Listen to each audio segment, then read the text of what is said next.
What is up, Spokane? Wow, Spokane podcast. Spokane Ghost Talk fans, that is.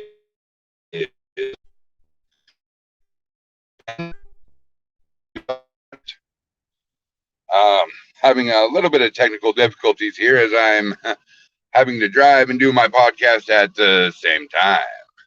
That's right, I'm dangerous, folks. Ooh. And of course, here with me is your ghost host, Cardboard Rick. If I did my phone, we'd get a lot of feedback. It'd be bad. Yeah, it'd be bad. It'd be real bad. So today we have a very special guest today. We have jumped all the way from the United States, and as they would say, across the big pond. We have John from Penny Pinchers Paranormal with us today. And I think it's going to be a great show. This guy is funny as hell, and his team is great. I've seen some of their investigations, and they are quite phenomenal. So without further ado, here comes Johnny. I've always wanted to say that to somebody. I've always wanted to literally say that to somebody. No, I do it all the time. All right. So how you doing today, bud? Not too bad. Not too bad at all. Good. So how's the weather up there? Raining. Raining? Yeah, it's been raining pretty much non-stop for the last 3 days. Oh, crap. I guess it's better rain than snow, right? Yeah, I guess. Well, especially at the moment, my car's acting up, so it's not. Weather's not my favorite at the moment. Yeah, I hear you. Snow tires for me is a definite no. But then again, I drive a Subaru, so they kind of just plow through snow. Fair play. So tell us about your team, man. What are you guys up to? When did you start? Well, we're pretty new. We only basically came together over the lockdown last year, looking for something to do. Started making my own piece of equipment from YouTube videos. Me and all my friends were always been interested in the paranormal for a long time, and it just seemed like something fun to do, if I'm honest. Go out with my mates, go and investigate all these places. We've started out we've done a lot of small individual investigations. Like it'd be me and say Sam and Rachel. We used to do a few locations nearby at an old single mothers unit. It was very, very quiet there. We all stuff like corner of your eye type stuff. Nothing like nothing really popped out or stuck out in that spot, huh? No. So then we moved over to a location I really, really wanted to investigate since, to be honest, forever. Because I used to go to school near it, and I had the feeling back in high school that there was something there, and it was just one of those. When we started, it was somewhere I really want to look at, and basically we went over there, and there's something there. I mean, if you saw the post the other day, we joined up with another local group, a ghostly site, and their lead team was taking some photos. There was a possible capture of the woman we were calling out to. Really? Yeah. Holy shit, dude. That's a rare find for you to actually call somebody out and they actually show up. Yeah, like I said, it's possible. It could just be like mist and stuff like that. I mean, it was quite cold, but at the end of the day, we had one of those ICT apps going in the background, and we asked, can you show yourself? And it went, I already did, as Simone had taken the picture. Wow. Interesting. Now, so you investigated your old high school. That is awesome. That's something I wish I could do so I could see if any of my bullies have died yet so I could kick their ghost ass for picking on me. So what got you into the paranormal? Like what was your first experience with the paranormal? To be honest, I've always been around spirits. I've been around spirits since day one. As a toddler, I was tucked into bed by my great granddad. We've lived in houses where we've had poltergeist activity. Ooh. Yeah, we've lived in a house that had a portal in it, and woke up many a night see it like my posters falling down on my wall. I mean, I know the blue tack wasn't the best, but I literally woke up one night and actually caught one of my posters out of the blue. That was a bit freaky. I've seen footsteps. I've heard footsteps. I've seen a boot. So, and 90% of the places I've worked have had spirits in them as well. So it's always something I've been around. But I've only just recently been able to do this because like I'm a chef, so I'm working to stupid o'clock at night, stupid o'clock so it was a case of start this job and I'm gonna get on with.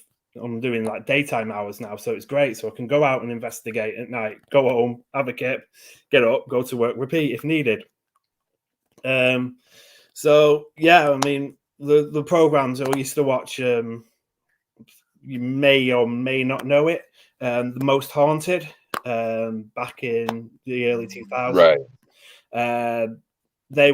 That's what got some of my interest in, and I always wanted to do public investigations from that point. Then I realized it wasn't what it was, in my opinion, and faded away from it until my wife found a public investigation near where we live, and with a team who were on Amazon Prime, The Haunted Hunts. And we went along. I wasn't expecting anything. To be honest, I wasn't even expecting it to be the team. Because we watched the episodes up to that point.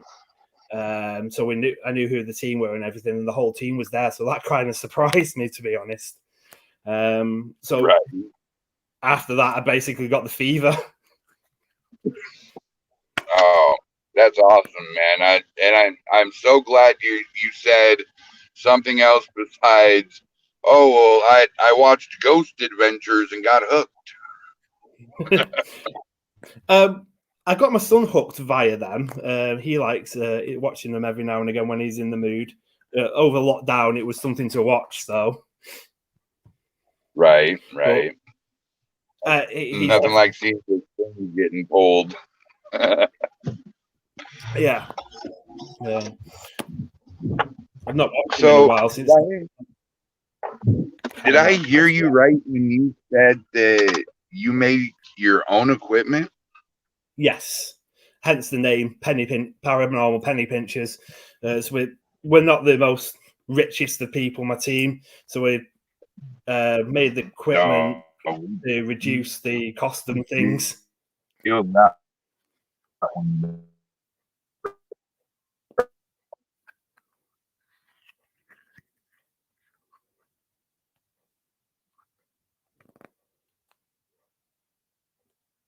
Brother. You're teching out there.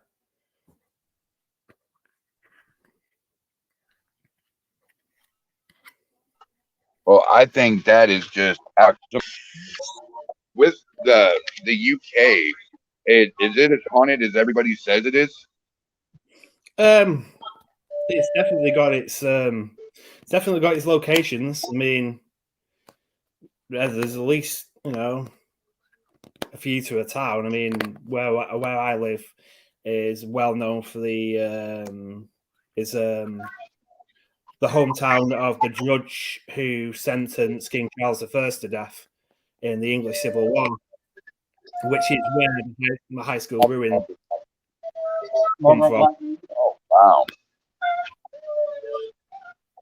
Our town that we live in, we had what they called the Great Fire of 1892, and it burned down the entire town. And they claim that there was no deaths during the fire, but how can a whole town burn down without somebody, or at least people, dying? You know what I mean? Yeah, definitely. So you make your own equipment. What kind of equipment do you make? I've made a few REM pods. I use a Junitherapin circuit board. They only cost about 11, 12 quid, probably about $20 in your money, something like that. So, and then I found these little set-top box aerials boosters, which are the perfect size to put the circuitry in, and they got the aerials on it, and they were like a couple of quid each. So basically I made a REM pod for like 15, 16 quid at the most. How much would that be in our currency? About 25? Something like that, yeah, because I worked it out. Somebody was selling them on the page for $35, and I'm like, wow, that's a bit steep. So I looked it up, and that's like 26 quid in UK money. So, oh, well, yeah, and I'm definitely gonna have to talk to you after the show, buddy, because I might have you make me some equipment too. Fair enough. I mean, at the moment, all I made is a REM pods. Made my own SLS camera. Got a old 360 camera and all the gubbins for it for a tenner. I mean, the whole thing was about 30, 40 quid. Wires and gear. Picked up a Windows tablet from a pawn shop. And first of all, I made that's the way to do it, man, because that's the way to do it, because they'll charge you $300, $400, $500 for an SLS cam, and if you can make it yourself, the most expensive thing you're gonna pay for is that power bank, and you're gonna pay about $100 for that. But I mean, you can find any Windows tablet at a pawn shop for $10 to $30. Yeah. And a little a connect piece to it. I mean, shit, you're looking at maybe $5-10 at a yard sale or a pawn shop. I think it's fascinating that people can build their own equipment like that. I mean, I would love to make REM pods and SLS cams, but I can barely run my phone as it is. So it took a lot of time and a lot of swearing and a lot of my lockdown time. So hey, you had to have something to tinker with during lockdown, right? Too right. It was either that or I had to interact with the family. So, how goes the lockdown over that way? Are you guys still under lockdown, or are you guys able to go places? We're pretty much out of it now. I mean, it's a bit cautionary on the like face masks and stuff like that. I believe social distancing is still a thing, but we're pretty much back to normal now. I mean, nice, which is good. Yeah, the last time I talked to my buddy in Australia, they still weren't able to go like 2 miles outside from their house. Jeez. And it was just like, holy crap, dude. I mean, you guys don't even have that many cases over in Australia, but they're playing it cautious. Oh yeah. And I can't say I blame them. I mean, COVID is a pretty scary thing, but you know. So what's next for your team? What do you guys got coming up that you would like to tell us about? We're revisiting Gresley Hall, our first location that we did at the end of beginning. When did we do it? Last month, beginning of last month, we did it. We're returning there again with a local team, which you mentioned earlier, at Ghostly Site, back in January, because we were getting things. So I'm really looking forward to getting back there with the team. Other than that, we've not really discussed things with Christmas coming up. I've got a newborn on the way, so I'm trying to get Christmas out the way and get stuff like that out the way first, and then we'll look into locations. We're going to try and focus on the English Civil War locations, and there's a fair few around my local town, so we shouldn't have to venture too far for that. Right. So tell us about the place that you guys are going to investigate. What's the history behind it?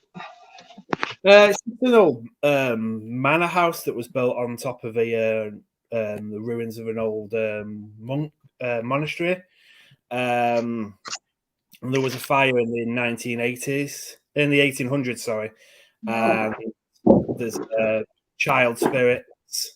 A couple of child died in there, and there's a female which have been known as the maid or the nun, not nun. What's the word I'm looking for? Nanny of them, and there's supposed to be a dark entity that is supposed to be in there, but we've not encountered the dark entity yet.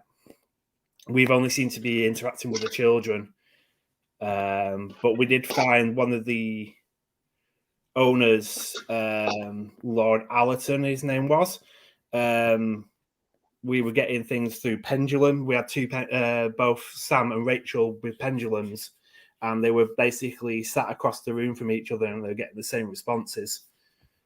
Oh, well, on the other side of the tables, we were getting the same responses. So we'd like to go back and see if we can interact with the person some more. We got a possible EVP with him last time, which is on my page, on the Paranormal Penny Pinchers page. So yeah, it was just a very interesting place to. There's been a few places that I've been to, and I'm just like, we've had experience, things have gone on, and it's just a case of, nah, I'm not feeling this place. I don't, if I come back, it'd be a case of everybody else wants to come back.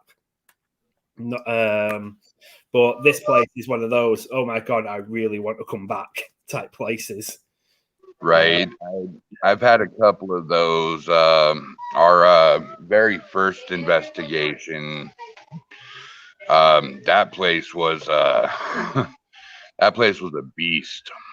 We first started out with 3 flip phones for equipment. And the first night we're there, we captured this little girl humming. And we go and we show Joe and Lisa, hence the J&R house. It was for their last names. And Joe was a skeptic. He was like, there's nothing in here, but, you guys are ghost hunters now, so go have fun and put my daughter and wife's mind at ease. Well, when I played that little girl humming and his little girl was out of the house, and so were they, I kind of made him into a believer. Yeah, I can imagine. And the wife, she goes, oh my God, that hum has been stuck in my head for like 3 days. I've been humming that for 3 days. Wow. And we captured, I got called by my nickname. All my team members got called out. I got physically attacked in this place twice. Teddy bears went flying. Roses got destroyed. I mean, it was just a madhouse of paranormal activity. And me and my sister were actually able to clean that house with a unfortunate Ouija board. And after that, we found out that there were, in fact, several spirits in there, a portal, and an unfortunate gatekeeper. And it was probably, to this day, besides maybe 2 or 3 others, was the most active and best investigation we've ever had. That's pretty interesting. That's awesome. Hopefully we can get one of those one day. Right. I mean, you want it, but when the moment when it like pins you down and it starts physically attacking you, you're like, oh shit, man. No, I gotta go. It's silly, isn't it? This is what we want, and then when it happens, we're like, we run scared. Scooby-Doo. Right?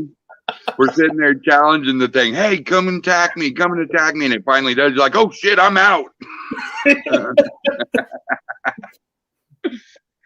Oh man, going round, isn't it? Does something. The life of investigators, man. I'm telling you.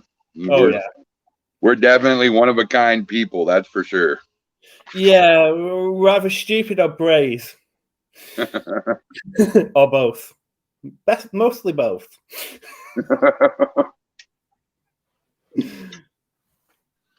So I have to know, man, since you've been investigating, you've been investigating for a couple years now, and you've been around the paranormal your entire life. What is your, oh my God, I just crapped my pants moment? That would be the first time I went to Tatton Hall on a public investigation. What's the history behind that? It was just a manor hall, hall for like a local village. Been there since medieval years. Took a cannonball to the side of it in the Civil War. Few resident ghosts of previous people, Nice. and the haunted hunts. They took over. They've been doing investigations there, and they took it over as their exclusive place. And they brought some, as an experiment, they brought some items that are believed to be haunted into it. So like a see what would happen situation. And I was there the first night, and we were talking to this. We were doing an investigation in the Great Hall with a Lambda mask from the Lambda tribe, and this thing, there's no electricity in this place, barring the lights, and this thing's far away from the lights as possible, and the EMF meters are spiking like anything. It was quite a strange night, quite a strange thing, and they had a X-pod going off all the time. My wife started feeling a bit upset. The woman next to her started bawling her eyes out, and the woman to my missus's right was shouting and screaming, demanding answers and stuff like that. And all of a sudden, I had this fear of dread creep up on me from behind, and I'm like, fucking hell. Oh no. I'm like, shit, I don't like this. But at the same time going, wow. It's probably And then I've had more experience with that place. I've built the SLS camera and I took it there for to see if it would work. I dreamt a couple of days before, or was it a week before? I dreamt that I took the SLS camera and we're working with their most famous haunted item in there called the Grace doll. That is something in its own. You guys really need to look up the Grace doll and the haunted hunts. That thing is immense. Let me just put it that way. So I dreamt I was with the lead investigator and I was showing him the SLS camera. And he says, I'll point it out into the corridor. So I point it out into the corridor in my dream and it fritzes out on me.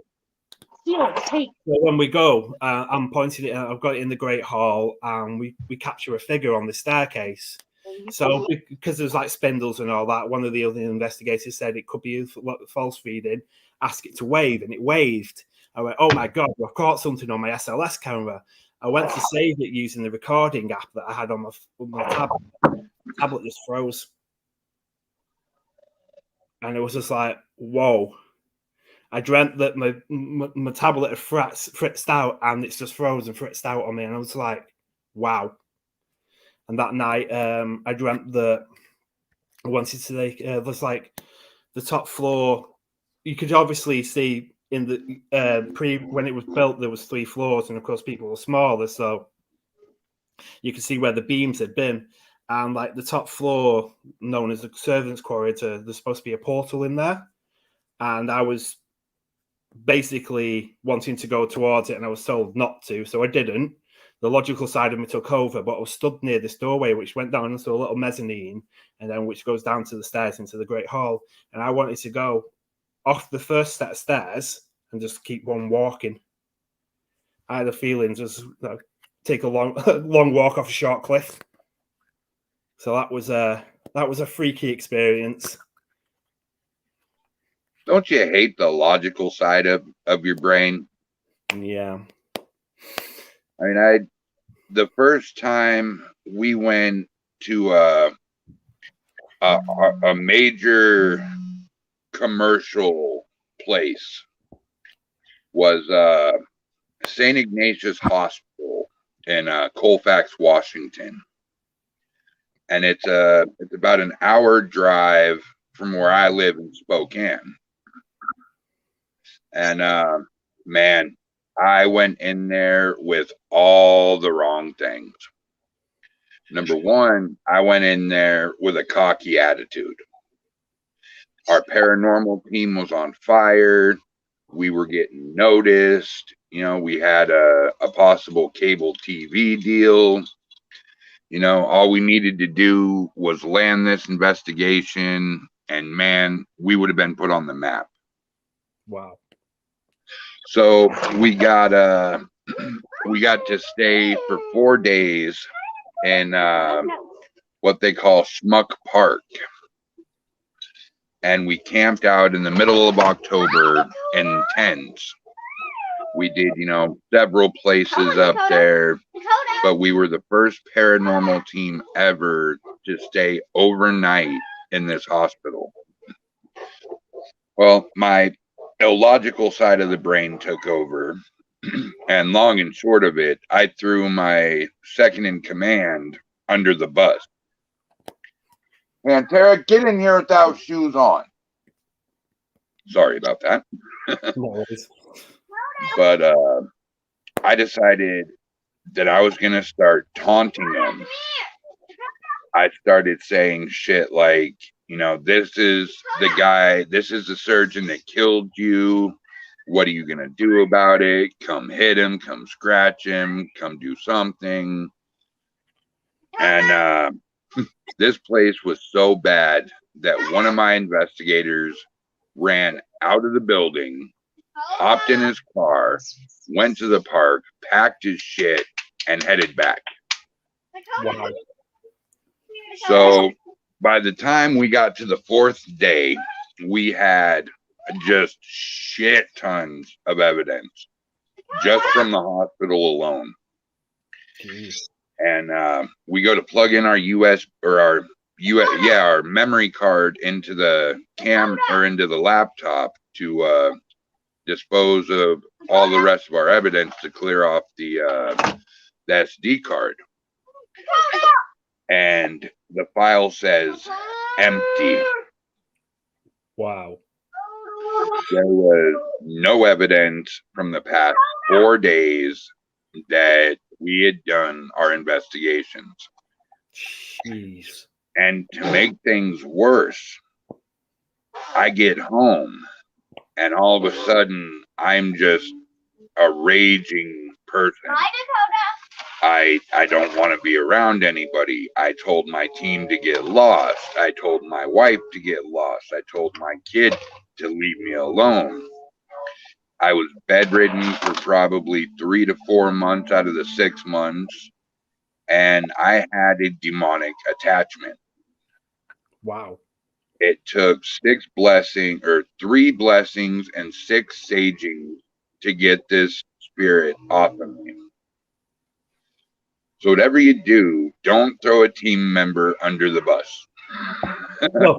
It will No. come back and bite you in the ass. Oh yeah, I can imagine. Yeah, I'm quite. My problem is, as much as I'm 100% believer, it's like if I hear a sound, it's like, okay, was that sound just a car going past? Was it just a creaky floorboard? Was it my stomach? Is it, is something clicked? I look for. I do the old Sherlock thing. Whatever, count out the possible before when anything left, even the impossible. Man, you definitely have to try to debunk it before you call it paranormal. I mean, there are those moments when you're in the zone and you're like, oh my God, did you guys hear that? That's paranormal. And then you listen back to it and you're like, man, that's just the water heater. Damn it. Yeah. Or, you hear somebody whispering and you caught it. Nobody documented any hearing of it. You caught it. And then you listen back to it and you're like, that's my teammate, you son of a bitch. I've not got to that point yet, but yeah, I can see it. I've been there a couple of times.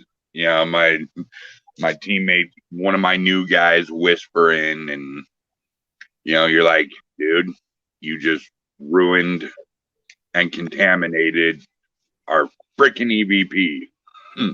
Quit whispering in investigations. So, what's your funniest moment on an investigation?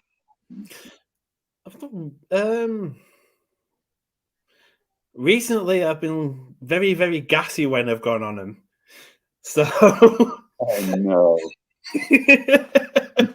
It's a case of right, okay, I'm really, really sorry, guys. And like one rip for about 30 seconds of and it's just like, yeah. Can't help it. We were at this place we called the Ghost on Post, and it was our first investigation there. We'd just set up the camera, just hit record, and all of a sudden you see this big oak bathroom door go. So we all go over there. We're creeping over there to go check it out. We're all excited. We're on our ends, and all of a sudden, one of my members, Rick, lets out this enormous fart, scares the hell out of every team member. And man, from then on out, every time a fart was made during an investigation, it was called the ghost fart. Yeah. Man, there have been some good times for investigations. A lot of team members have come and gone. I'm glad I got stuck with the ones I'm with now. We're a tight unit. We're all like family.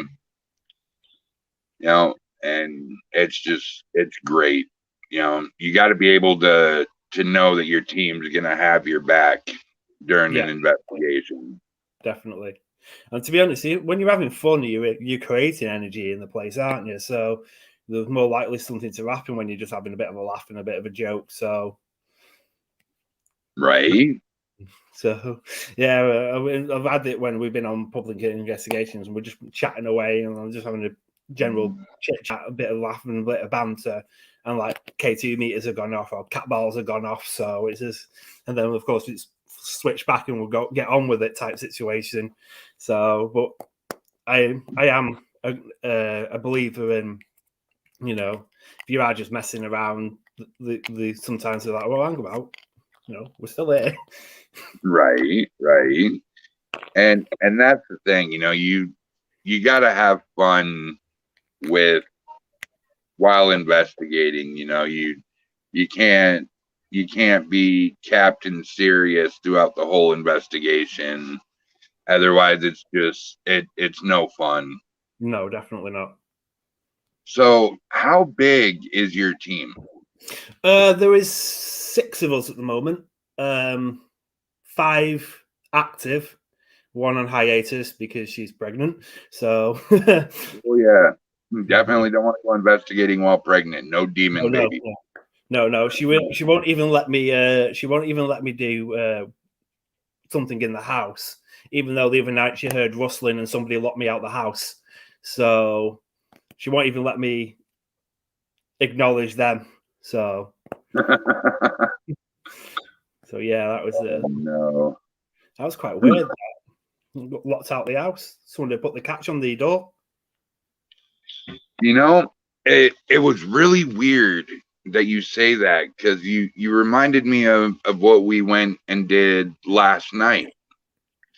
So there's only 2 ways to lock my car, and that's through the either driver's side door or the passenger side door. I know I didn't hit the lock. I know my brother didn't hit the lock. So we get out of the car and we go into this little studio apartment, probably, I'd say smaller than my living room. I mean, you couldn't even hardly fit 2 investigators in there. And man, the A2 meter's just in the red, going everywhere. So, we instantly knew right there that we're in an EMF trap. There is something definitely wrong with the electrical. Yeah. So, we're filming live. It's like 7 minutes in. I've said fuck about 40 times on Facebook. They've actually blocked us from showing our show now. Oh dear. Oops.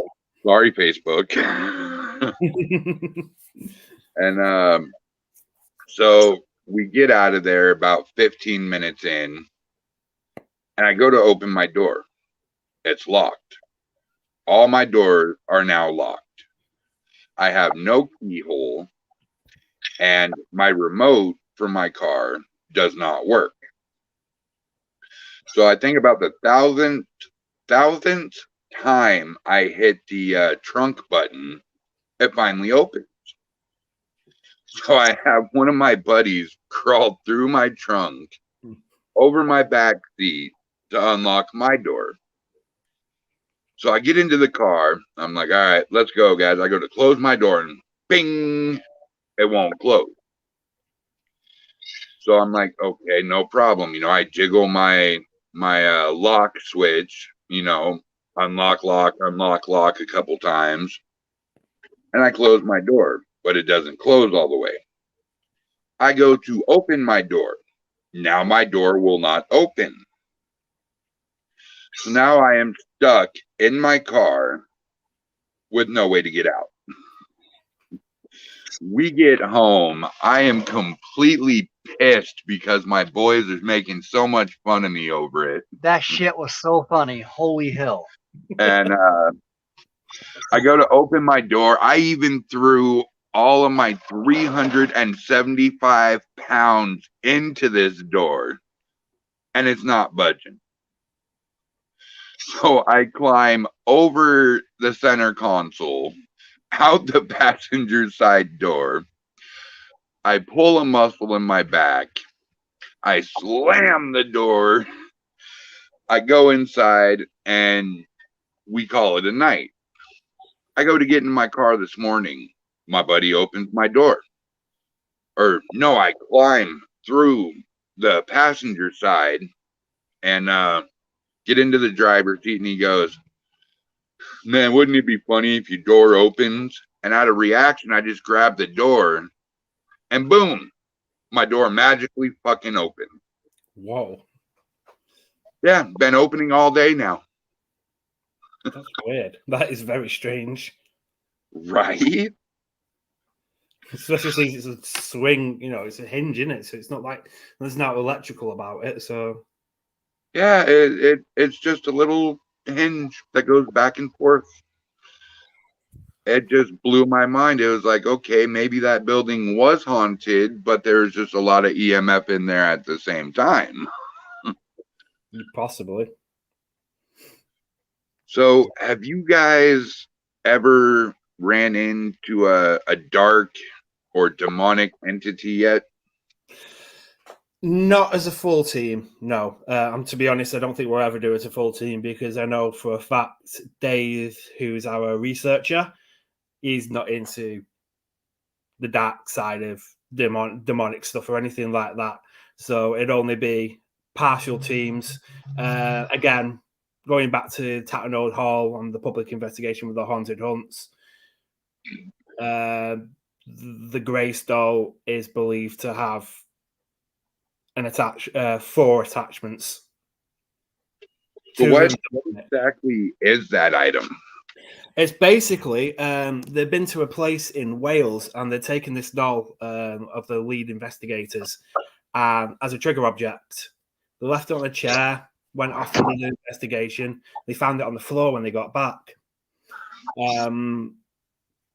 They didn't think anything of it, and it started moving little bits and pieces around their head office. So they did a quick EVP session with it, and where have you come from? And it turns around and said the place that it come from, which was the place they had been investigating.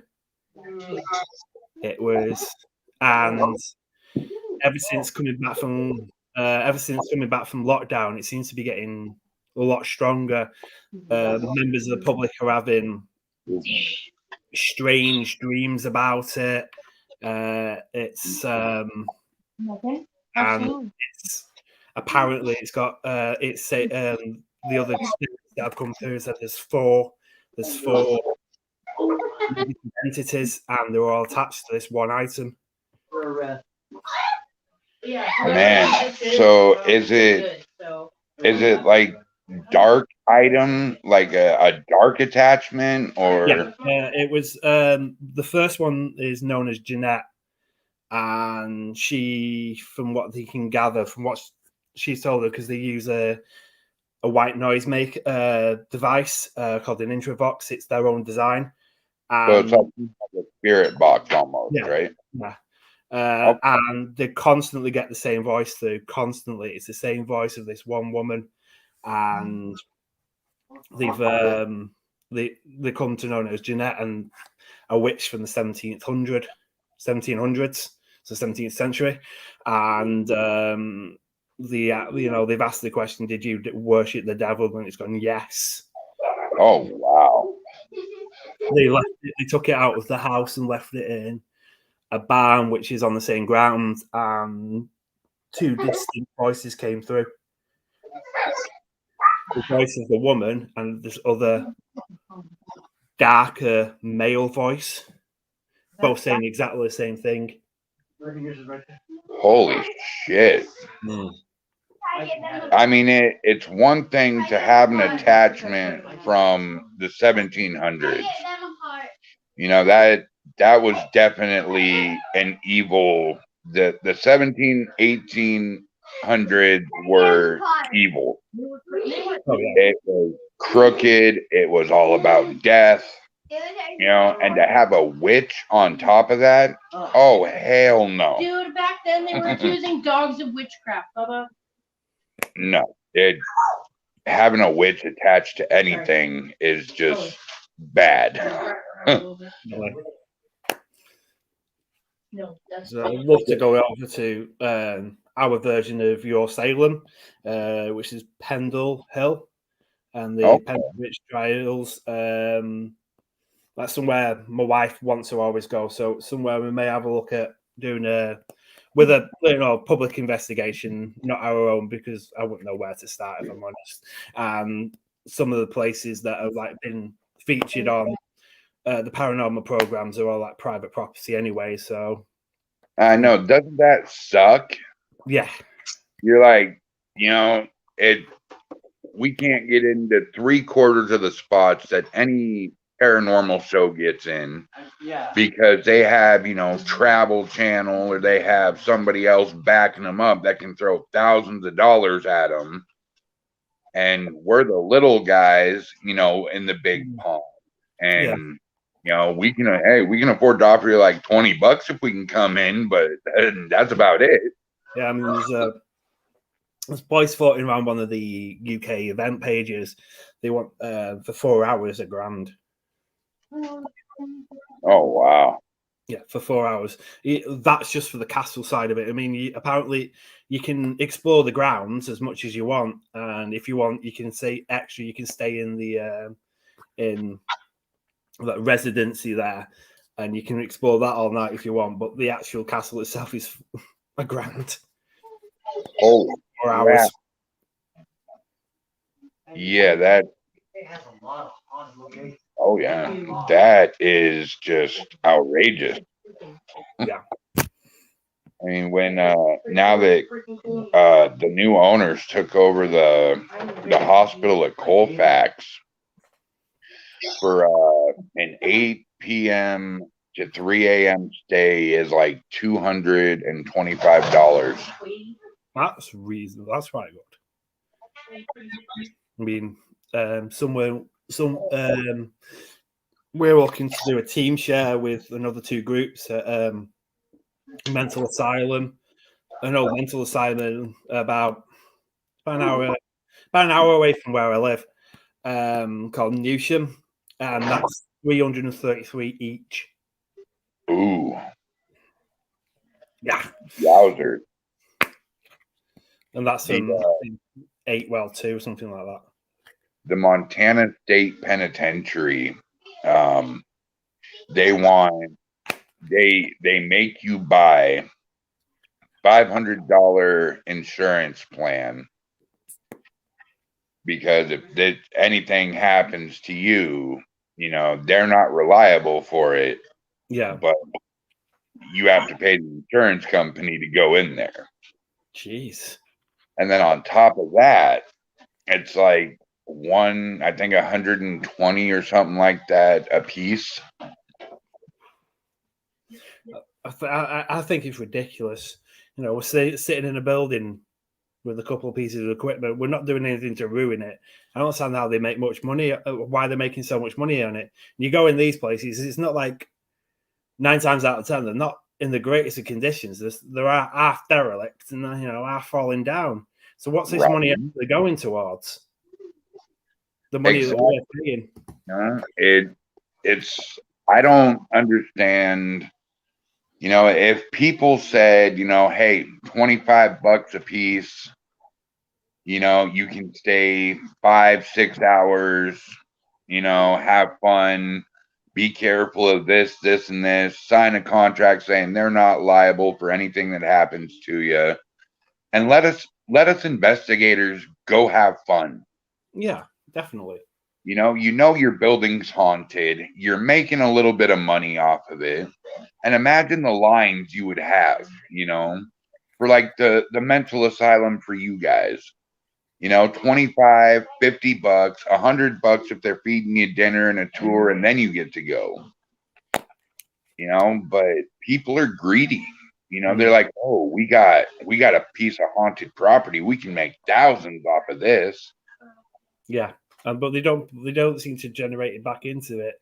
Imagine what that place would be like if it was restored to its original thingy. I reckon the hauntings would be greater, in my opinion. Oh yeah, absolutely. I mean, especially if it's an intelligent haunting.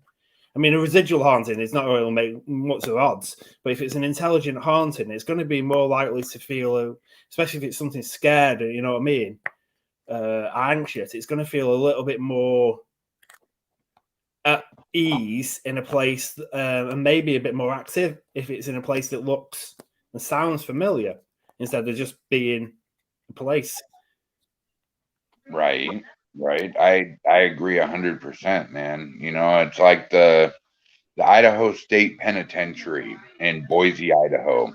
It's about a 7 to 8 hour drive from here, and they're charging $6 a piece, and you get to bring your equipment in. And I mean, it's like a tour / investigation. Right. But my brother went on that, and man, he pulled off an EVP in the solitary confinement without even asking a question. Wow. You know, and I can't imagine, you know, having to pay so much money just for a bunch of guys to go run around a building for 5 to 8 hours. And, Hi, Dad. you know, I can't see it. Especially that one. Half the time they've not got power, so you can't take your own hot drinks with you. Right? You have no way to charge your equipment unless you have a generator and a lot of electrical cords. Yeah. That's why I'm glad we don't have anything that's really chargeable. You know, our team, we have a couple K2 meters, we got a couple EVP, we got a temp gun, and a spirit box, and one night vision camcorder. And it's pretty much all you need in a sense. I mean, I'd love to have cameras for every room. You know, I'd love to have night vision for every room. I'd love to have REM pods and an SLS cam, but you know, it's just not in the cards for us at any point in time. Every time we try to do something to make money for equipment, it backfires. Yeah, I can imagine that would happen to me, if I'm honest. Our most recent backfire, we made this deal with a place called the Roxy Event Center, and it used to be an old Masonic temple back in it was built in 1931. And we had investigated it a couple times, got really good evidence. So the idea is we'd throw a metaphysical party, and we'd have tarot card readers, and we'd have psychics, and we'd have, you know, a past life reader. Oh, the past life reader didn't show. The psychic or the card reader was 2 hours late. Couldn't find the psychic. So, you know, I got us all the vendors. I worked my ass off for this place. And long and short of it, the girl running the place, I was supposed to close it down at midnight and pull 10 names from the raffle to investigate with us, got so drunk that she pretty much blamed us for everything that went wrong. And instead had a DJ and a bunch of crap music and alcohol with no license. And jeez, yeah, She pretty much screwed us out of like $350. Jesus. Yeah. I learned my lesson. I won't be throwing events with people anymore. No, definitely not. Definitely not. So, do you guys have a medium on your team, or? No, we don't. I've got the gift. One of my other friends has got the gift, but we're unpracticed. I am actually looking to practice it. I am actually going to a spiritualist church for development, which I do on a Monday night. But that is for me. That's not for the team. If it comes down to it and I can use it for the team. But for now, I'm working on it, and I'm keeping that side of my life and the paranormal investigations separate because I don't want them to bleed into each other. I understand that 110%. You know, you definitely have to keep your work life away from your family life. Definitely. And you know, with me, I've been, working so hard, trying to bring my team up, and I help, other teams bring their numbers up, and I build Facebook pages for them, group pages, community pages. I do custom logos for them. And, I do all this for free just because I love to help my paranormal family. Yeah. And unity, which is what it should be all about. None of this negativity that goes exactly. on. We should all be as one unit. Oh, yeah. We're all doing the same thing. Why do we have to beat each other's throats over it? Exactly. Who cares who gets better evidence? Who cares who's got the fancy equipment and who doesn't? There should just be like one Facebook group page, and every paranormal team out there should join it. So, everybody has backup. Yeah. Paranormal unity is so important in our field right now. Oh, yeah. Definitely. We have so many people out there backstabbing each other, talking shit about each other.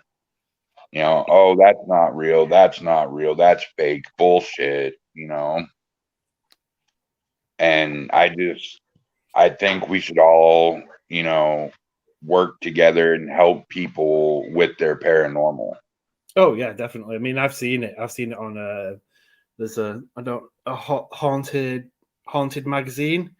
Their group, something was posted, and the lead investigator from one team said something, and then another man, somebody from your side of the pond, said something because he was known. And he's like, oh yeah, it's all fake, blah blah blah. Obviously, he's saw about something that's gone on with the team he was with, and basically this lead investigator just shot him down. It was quite funny to read, actually. Nice.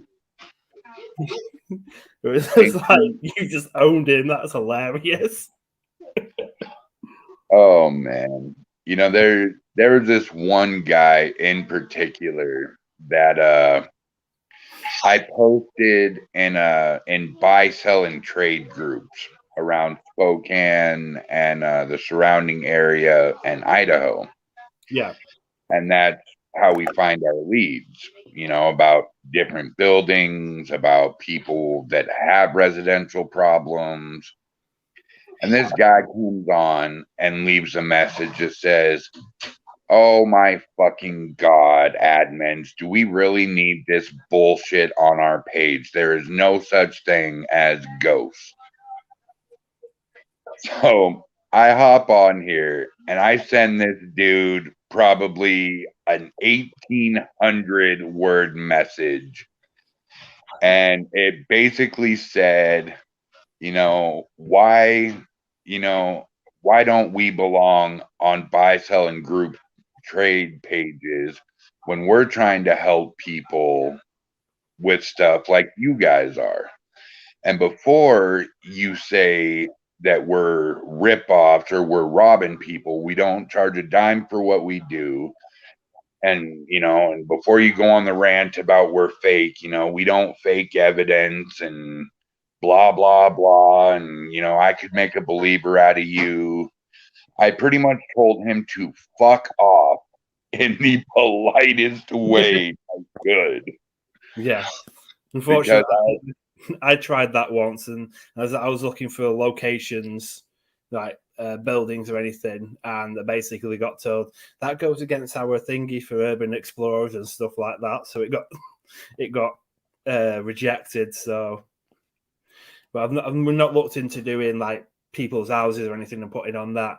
The people around there are either snobs because they live in quite a snobby area, or they're just quite low down on the ranks of things. So, I'm either going to get ridiculed from the top and I'm going to I feel like I'll get ridiculed from the bottom, or I'm going to have a look I had a couple of months ago when I started my webpage, Go Ghost, where for some strange reason, because I add all your details in it, blah, blah, blah, gets it set up, gets it on Google and all that, and it's got my phone number on it. Didn't realise this. So 10 o'clock at night, I get this Welsh guy, definitely had a few to drink. It's like, I think my house is haunted.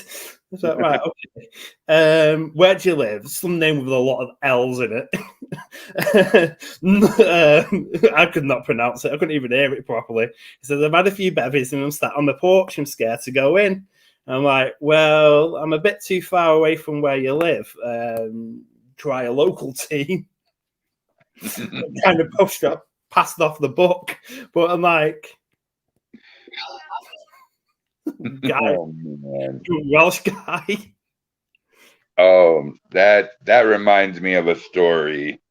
So we had posted our ad, and I get a call at about midnight, and this dude is flipping out.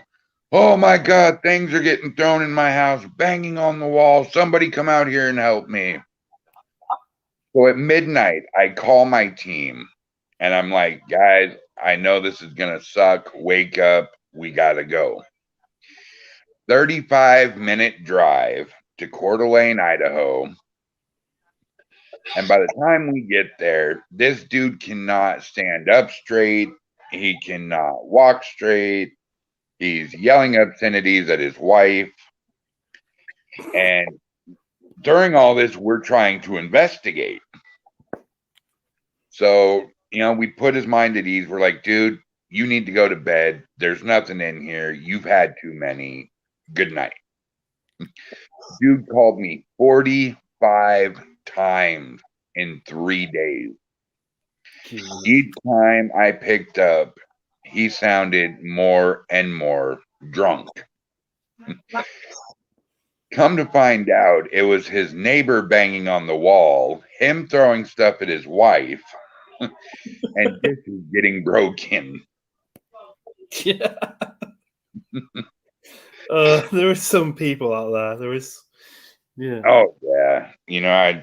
When you post in groups like that, though, too, you got to have really thick skin. Oh yeah. And there's so many times I've been called a fraud, a fake, a thief. I've had somebody go on my Facebook page, and I used to be in a heavy metal band, and he took my picture from my band with me with a mask on, holding a microphone.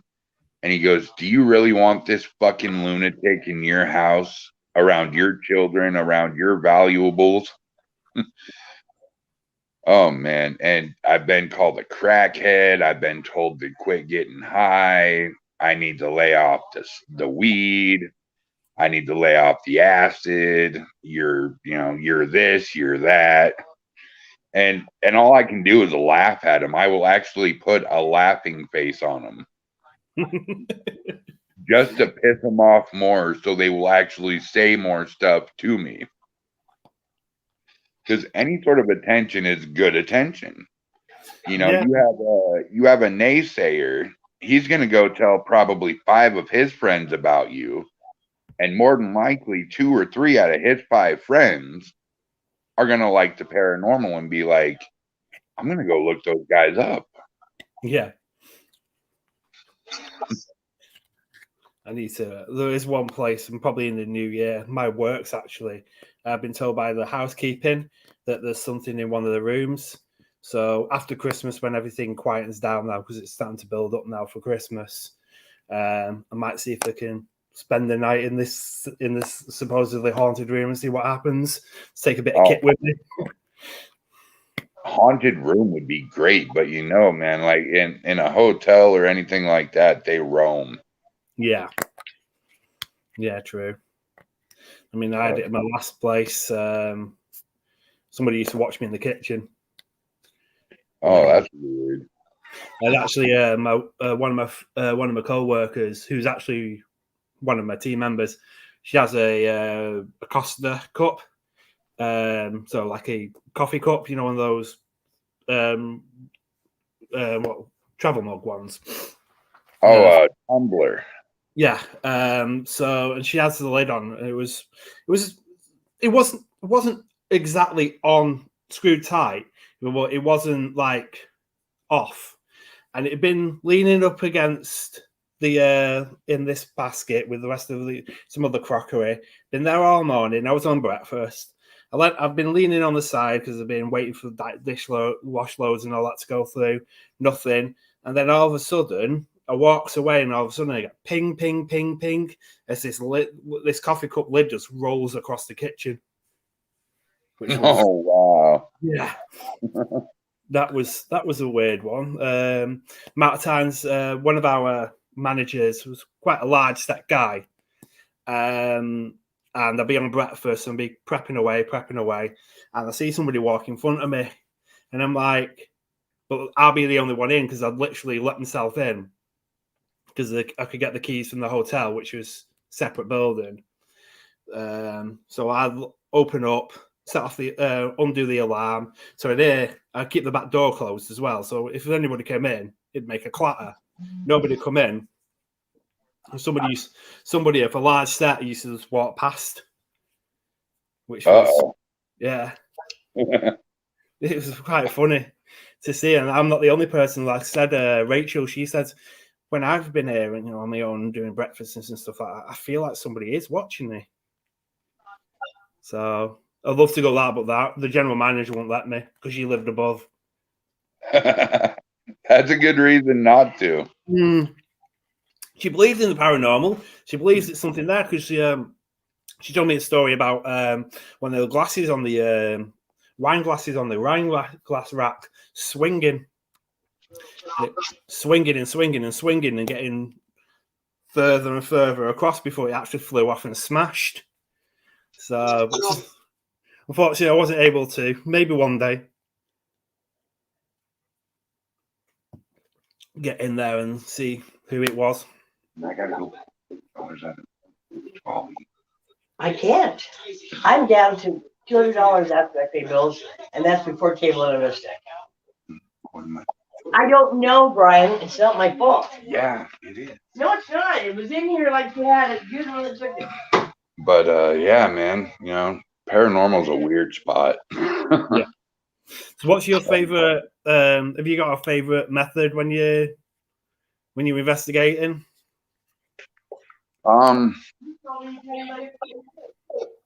You know, not really. I like to ask questions, you know, get to know them before, you know, and if we're not getting anything, that's when I kind of like to start provoking a little bit. I try to politely challenge them. And when the polite challenging don't work, then I'm like, okay, listen here, asshole. you're gonna fucking do something for me, or me and you are gonna have issues.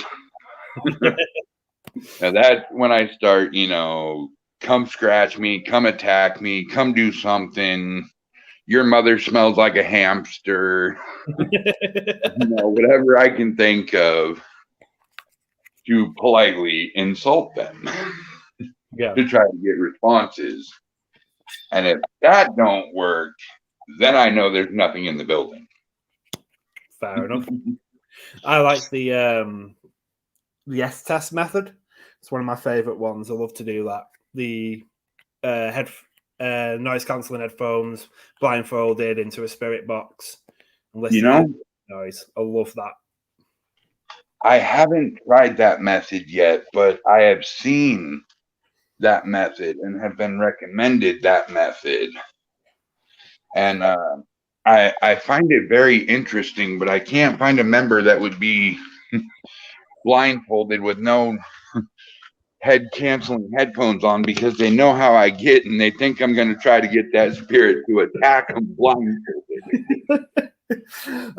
I actually got my never done it before, never heard about it. Only me, Rachel, and Sam knew about the S test. We got Dave, our researcher, to sit in the room when we was on our full investigation. I told him a bit about it, and like, you're listening out for anything that doesn't sound like radio shatter. So he says, right, okay, and he gets he gets a few words to, like taxes, the crown, and a few other words that basically related to the person we were talking to being a royalist. And he actually felt, while he was under it, he felt like he was being dressed up in Civil War garb. Like somebody was putting on the long boots, had put the big floppy hat on. He said it was quite a weird experience. Oh, man. I could imagine. I mean, I had it, went out with, again. The one place I want to go, and everybody actually has the opportunity to go, is Gettysburg. Yeah. That's the Civil War tore through there like a freight train. Some of the most bloodiest battle in the United States took place right there. Yeah. I was talking to somebody who is from America last year, and she said, I turned around and she was saying about Gettysburg and how active it can be and stuff like that. And I said, I bet that would be a great place to do the S test method. Oh yeah. I mean, Chester is the focal point of our Civil War, which is only about an hour and 10 minutes away from there. So a lot of battles took place around there, and I have seen, I've not been there myself yet, but I've seen the programs that have been there, and they've used the S test method there, and it's just like the stuff they get from it. And some of it is intelligent because there's like a train track that goes through, and it goes, there it goes again. As the train goes over, it was pretty intense. I'd like to get down there myself and look it up, try it myself, see if I get anything. Yeah, for sure. It'll be next year though, when the weather's better, when the rain's less cold. Right. Well, brother, unfortunately, it is around that time, but I've enjoyed chatting with you. You are a very interesting guy. You guys are young and upcoming, and I see that fire and passion in your eyes, and we're both definite paranormal unity. And, we got to keep it that way. Oh, definitely. I mean, the amount of, I'm there for everything. I'm there for everybody. I mean, I'm not going to disclude somebody. I mean, there's been a bit of an issue with a team I'd done a team share with, and I was just like, well, we're staying out of it. This is not our fight. So, you know, Right. this is like, we've only just started. We don't really be getting involved in your dirty laundry. Yeah, huh? So before we head out here, tell the audience how they can get a hold of you, how they can see your content. We are the Paranormal Penny Pinchers. If you just you can look us up on Facebook. That's where we are at the moment. We've not ventured out into other social medias because I'm a bit of a technophobe when it comes to anything else. I have a Twitter account and I have an Instagram account, but that's only because I needed them for when I was creating my website, Go Ghost, which is which I created to for the members of the public to find public investigations in their local area. So that was my part of, you know, trying to bring the community together from my point of view, because I found something on one of the events pages and then I tried finding it again and I couldn't find it because it was just being all the other events have been posted on top of it, on top of it, on top of it. So I lost it, but unfortunately I still had it up in my browser. So I was able to book it because I still had it up in my browser. So Nice. I've come up with this. So people, instead of having to search through the same 4 locations done by the same five teams, so it's a place where you can go in, you can look, you can find the team, you find out a little bit of information to it, and then you can go to their social medias, and that is goghost.info. Which is it's on the Penny Pinchers Facebook page, so we can find it via there as well. That is awesome, dude. You know, the fact that you would do that for your community is really awesome. Well, John, it has been great talking to you. I definitely want you on for a round 2.